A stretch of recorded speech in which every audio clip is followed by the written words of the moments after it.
এক গ্রামে এক গরিব চাষি বাস করত। সে খুব পরিশ্রমী ছিল, কিন্তু তার ফসল ভালো হতো না। একদিন সে এক বৃদ্ধ সাধুর সঙ্গে দেখা করল। সাধু তাকে একটি ছোট্ট বীজ দিলেন এবং বললেন, এটি একটি জাদুর বীজ।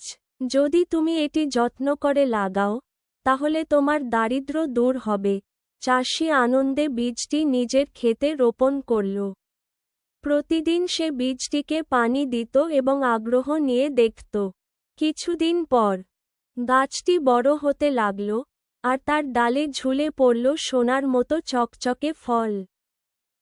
চাষি খুশি হয়ে সেই ফল বাজারে বিক্রি করল এবং প্রচুর অর্থ পেল। কিন্তু গ্রামে এক লোভী ব্যবসায়ী ছিল।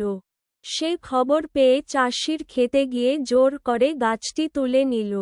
কিন্তু গাছটি সঙ্গে সঙ্গে শুকিয়ে গেল, আর তার ফলগুলো মাটিতে গলে গেল। চাষি দুঃখ পেলেও বুঝতে পারল, সত্যিকারের জাদু বীজ হল পরিশ্রম আর ধৈর্য। এরপর সে কঠোর পরিশ্রম করে ধীরে ধীরে নিজের জমিকে আরও উর্বর করে তুলল এবং সফল কৃষক হয়ে উঠল।